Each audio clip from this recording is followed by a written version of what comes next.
Pessoal, só pra gente fechar esse domingo, aquele cara que fez aquele comentário babaca, né?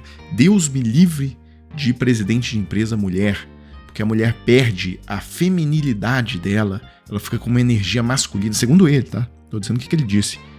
Tô repetindo o que ele disse. Bem, o cara foi humilhado, tá? Porque ele perdeu o cargo de CEO da própria empresa que ele fundou, tá? Mas imagino que essa empresa já tem acionistas, tá? Os acionistas resolveram retirá-lo do cargo. E além disso, ele era do conselho de uma marca de lingerie, tá? Tem até o nome da empresa que chama Hope. E ele foi banido também desse conselho da Hope. A segunda notícia foi um candidato do PL, tá, do partido do Bolsonaro, soprando farinha no Boulos, provocando o Boulos num evento ali de campanha, tá? Isso aí é o modus operandi bolsonarista. Ou seja, eles sabem que é mentira a questão do envolvimento do Boulos com cocaína e tal. Foi até proibido pelo judiciário de se falar isso. Essa fake news veio com o Marçal inicialmente. E agora o PL, que tá na chapa do Ricardo Nunes, tá? É vice na chapa do Ricardo Nunes, o PL vem com isso. Vem com esse tipo de prática imunda, desonesta e tal. E é, assim, preocupante isso, porque o Nunes, ele é franco favorito para vencer essa disputa, tá? No Datafolha que saiu semana passada, ele tá com 52, o Datafolha indica que o Nunes e o Boulos vão para o segundo turno, e que no segundo turno há uma vantagem de 15 pontos percentuais pro Nunes. E aí eu acho que vem ao caso dar uma lida no texto do Celso Rocha de Barros hoje na Folha de São Paulo, tá? Ele dizendo quem que é o Nunes. Olha, o Nunes é um sujeito... Olha só, Nunes deu uma entrevista para o marginal Paulo Figueiredo, cuja participação na tentativa de golpe de 2022 é bem documentada pela polícia. Figueiredo leu na Rádio Jovem Pan o manifesto golpista dos oficiais da Ativa. Também usou a rádio para, entre aspas, denunciar generais que não aderiram ao golpe, a quem atribuía os piores motivos possíveis. Na entrevista... Nunes admitiu na entrevista do Nunes ao golpista Paulo Figueiredo. Foi essa semana agora essa entrevista, eu até mostrei pra vocês, tá? Nessa entrevista, Nunes admitiu a possibilidade de impeachment de Alexandre de Moraes e disse que se arrependeu de ter defendido a obrigatoriedade de vacina durante a pandemia. Antes disso, já havia dito que o 8 de janeiro não havia sido uma tentativa de golpe. Ao final dessa conversa, tal, o atual prefeito de São Paulo já estava a uma peruca ruiva de virar a Carla Zambelli. Essa entrevista absolutamente monstruosa, ela foi abordada aqui no Desmascarando durante essa semana, se vocês viram, então eu nem vou tocar nesse assunto de novo. Bem, aí ele conclui o texto chamando a atenção do pessoal que se diz de centro, mas que vai votar no Nunes para evitar o radicalismo do Boulos, tá? Aí ele diz sobre isso o seguinte, olha, pro Guilherme Boulos ficar tão distante do centro quanto Ricardo Nunes está em 2024, o movimento do sem-teto, que Boulos representa, já teria que ter pelo menos tentado explodir o aeroporto de Brasília na véspera do Natal, como o bolsonarismo fez em 2022. E aí ele faz uma provocação a esse pessoal na seguinte linha, olha, se vocês fossem centristas mesmo, moderados, como vocês se colocam, vocês votariam na Tabata Amaral, tá? Não no Ricardo Nunes. Olha o que ele diz, a turma de sempre vai votar em Nunes contra Boulos. Vão votar no extremista e continuar distribuindo uns para os outros carteirinhas de centristas, diplomas de moderado e certificados de voz da razão.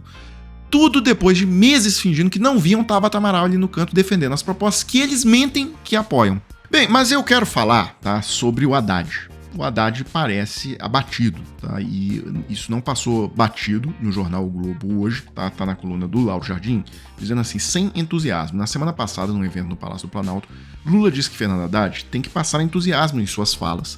Lula repetiu em público o que já disse nas últimas semanas a alguns interlocutores. Para o presidente, o ministro da Fazenda é muito tímido nas defesas das pautas do governo e também não pode virar apenas o ministro do não, aquele que tem que segurar o caixa e nega recursos para tudo. A avaliação é injusta com Haddad, mas é o que Lula acha. Bem, e isso que o Lauro Jardim falou na coluna está totalmente em linha com o que o próprio Haddad falou sexta-feira no evento que ele foi na USP, tá, lá em São Paulo.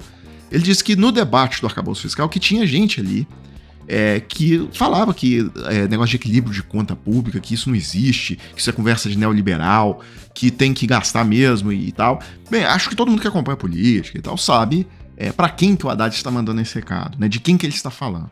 Mas enfim. Então, resumir essa história, pessoal, o fato é que o Brasil pega quase 3 trilhões de reais todos os anos em empréstimos. O governo vai ao mercado e capta praticamente, né, 2 trilhões e 800 quase 3 trilhões de reais em empréstimos. E aí o que vocês têm que entender é o seguinte: o arcabouço fiscal nada mais é do que o Haddad sentando na mesa com esses credores, essas pessoas que emprestam dinheiro ao Brasil, e conversando os termos que seria essa relação nos próximos 4 anos. Basicamente é isso. Então, assim, vamos ter uma relação civilizada?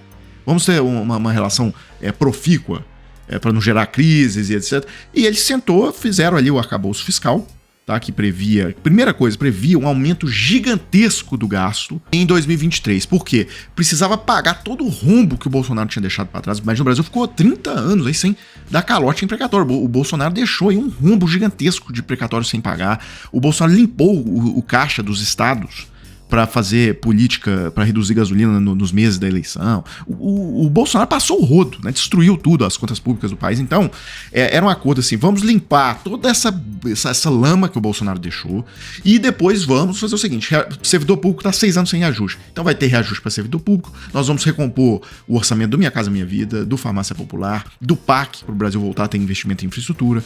Nós vamos cumprir a promessa do Bolsa Família R$800, nós vamos cumprir a promessa de a faixa de isenção do imposto de renda ser acima de 2 salários mínimos, enfim, várias questões entraram, né? Isso aí envolveu um aumento enorme do orçamento de 2023, ocasionou sim um déficit enorme, né? 231 bilhões de déficit primário, né? O déficit, se contar a conta financeira, foi para quase R$1 trilhão. Mas a ideia era o seguinte: olha, fizemos aqui um cheque especial no primeiro ano do governo, tá? Usamos o cheque especial, mas a partir de agora aí a despesa vai crescer de maneira controlada, tá?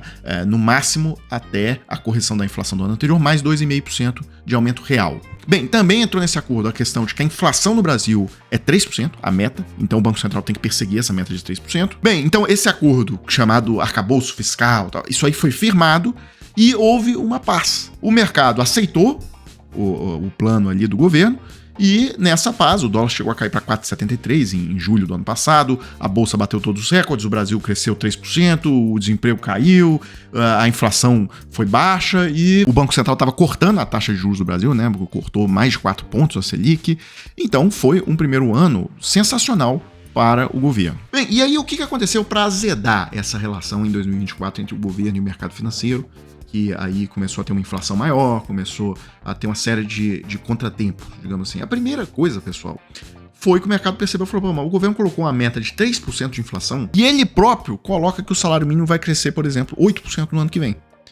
Então, imagina 70% das aposentadorias, todos os benefícios do INSS também são vinculados ali à variação do salário mínimo, aí 60% dos trabalhadores também são vinculados ali a salário mínimo, etc. Eles olharam e falaram: olha, o governo não vai cumprir essa meta. Se o próprio governo está colocando lenha aí a 8%, por que a economia toda vai ficar numa inflação de 3%? Então, essa foi a primeira conta que eles já fizeram. A segunda conta tem a ver com o gasto mesmo. Se o gasto com saúde crescendo 30% em um ano apenas, né, gasto com educação 8%, aí eles fizeram as contas e falaram: isso não fecha lá com o arcabouço fiscal. O arcabouço fiscal permite inflação mais 2,5% apenas de gasto.